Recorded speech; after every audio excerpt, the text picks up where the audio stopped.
Office of the Special Prosecutor bebem. Fire. And you fool you So it means for 4,000 Ghana, they are actually giving you less than 500 Ghana cedis. Ebusia wakoto eye fuel amiye bubibi fufro e de ama open.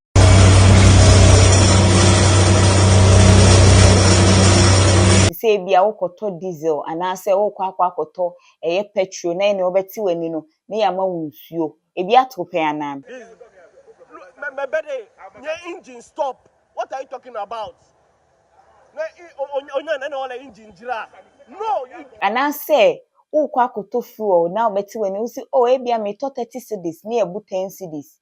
Me to 200 na ebu 50 cedis. Enu nso ebi atoda ana. Mesro se obeja comment bia wo se ebi atoda se ebi atoda mfu bia ma wani ehunu betimi eja comment in our comment section or e de amame ha let's talk GH rumors and any first timer na wa subscribe de amame na fi wa click on notification bell on so se de be ya any upload be aba on sabitimi aka no wa share e de amame mesro se obehye so ama afofo abehye videos be trendy with social media na so a amafo complain say omako show akwakoto fuel omu beko no na chese nsuo ana yebu egu omuka mu e basa omufa bottle sheda ekoho ekobubi ema yehu se wo se fuel ne tani na nsuo etayase na chese bibi fofo ana yebu ade agum na chese se omukas ankofo complain yenhwe videos of such enyoma na akoso ni bi emra.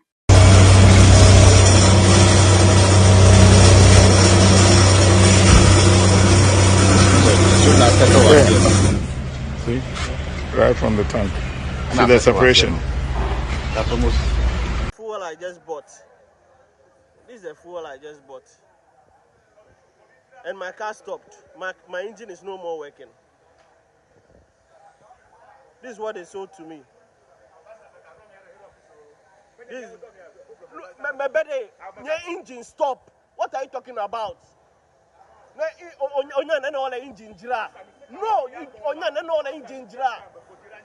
what are you talking about?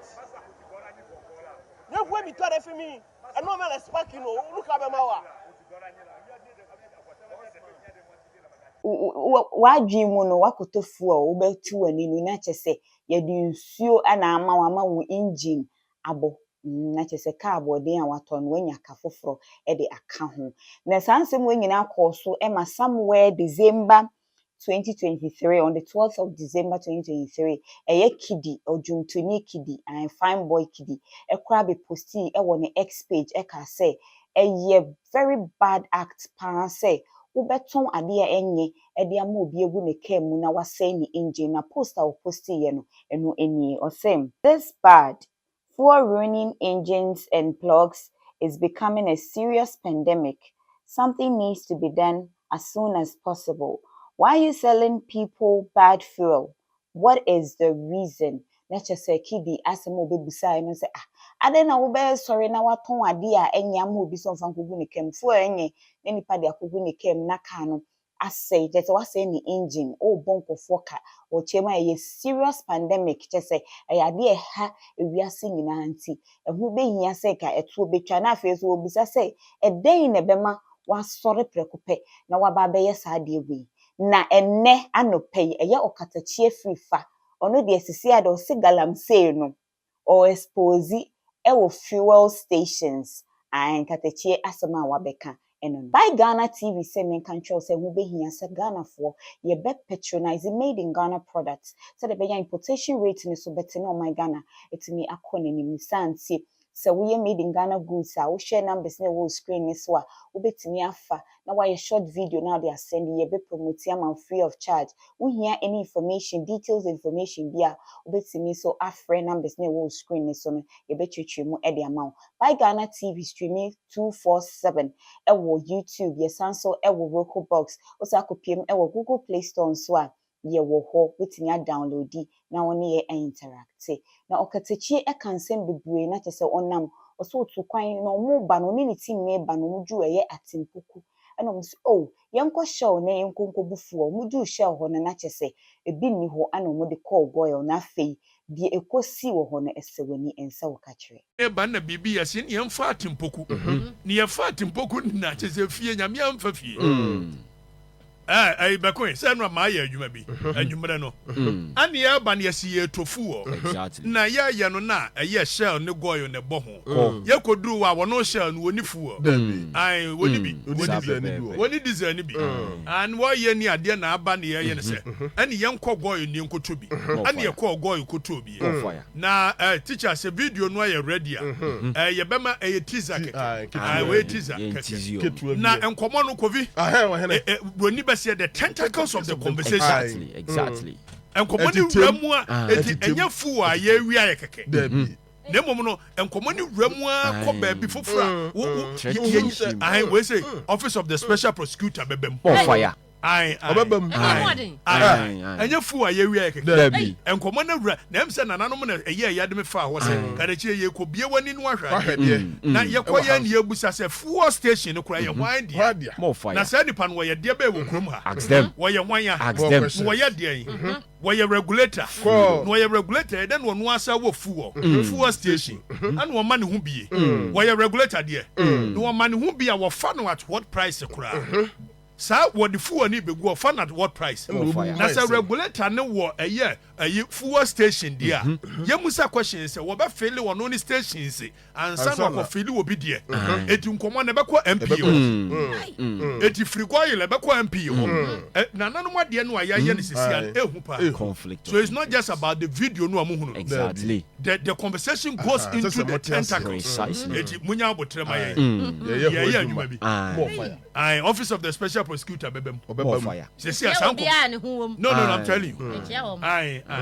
Now watching ya the board you be see ha. Na my calculations a kyeremo. How much fuel sa nipa no buy ye little calculation no. Wo mu wia was just one filling station. Near kyerɛ on the filling stations across the nation. Fire. Say bia ye miamia ne hwenim said ye miamia. Then you will know how much money he's making in a year on the filling stations. We will do that. More fire. 10 liters no. And one more we are. What's your mum? Na me ya adwuma bro 10 liters. See you do ye busa 10 liter can. Na ade ankrofo nim ne se pe the MPA law so. Ukoto fuel. Na wo hwe ne asisi wo a. Na why catch re wo mo say hey fa 10 liter can bra ne bebu ma me hwe. Na we no se de make can ye sha adwuma na se ye be kire 10 liter can no. Ye be kire se na ukoduru a fuel stations wunya busa ne 10 liter can na ne bofu. Sa pepepe. Odwan wubufu ni bufu omubufu ye mie gina ho ema me ne wo ni boss no kasa ye omu se ye nko eno omu ye chim ke arrest fu attendant ne ba anu omu akopa bi wo another filling station ne ba ye ai wonu ani bi which is even against the law because per the law every fuel station is supposed to have a 10 liter can More fire. wo ni bi anu omu ko fa for ba ai o ka fa 20 liter can and ye munam se na 20 liter can we ye de kom ko hwe 10 liter can no so ye design in such a way say ye kyerɛ 10 liter na gauge wo ho ekokɔ aha sanity edi ye ni nyina adwuma no de ye ni nyina All round. why more fire edi we free kyene kɔ no ye be sha ase serialize Exactly. The see kakra na ye wi ana ya ye mu se de galamse de na ye so ye be school mo ye de mo be ko school na ye se ko fi galamse no me nko nwuram bi na wonu se nkrofo to galamse wo filling station ye se wo filling station ye ready me ba ai omo akronfo yakoto 10 liter atu ye ka me 10 liter me so yakoto e buzo omo mayen tie de be ba ye be ko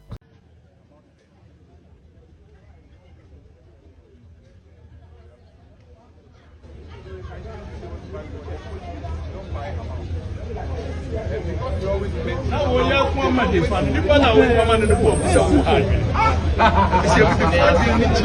problem is not to Nigeria when they lose bad, we can buy them.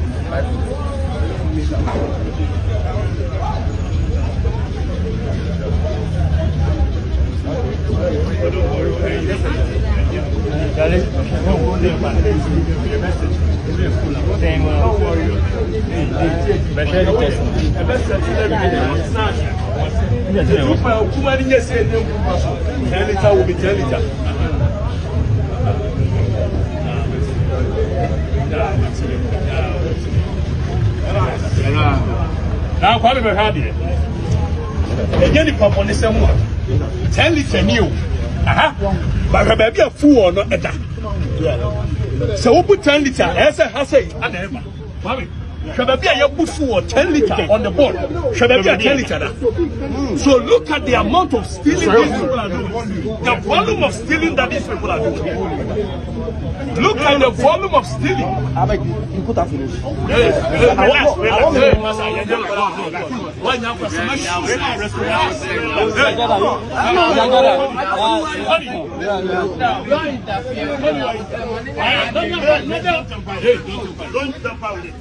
Hey, honey, another nonsense arrest that one. If you get something, relax. There's 10 litre here. 10 litre here. It is that 10 litre. What is 10 litre now? Now this is the case here. Put fuel 10 litres. Now be a liters and 0.5 litres.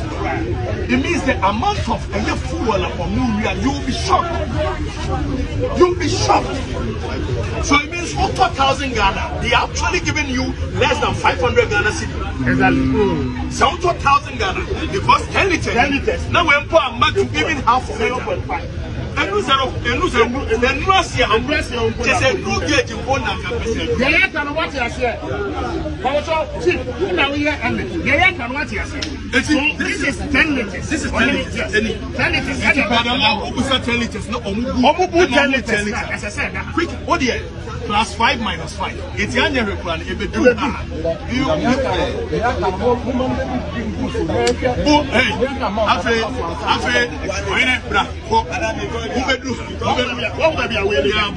don't worry. After a boomer do tell it, you talk about men starting from don't start from zero. Huh? Oh, I really know better than what do you mean? Because we want to see, okay, so person started from zero. You better say 200 rand. Now, Kwame, where you 10 liters, right? 10 liters, that is 14.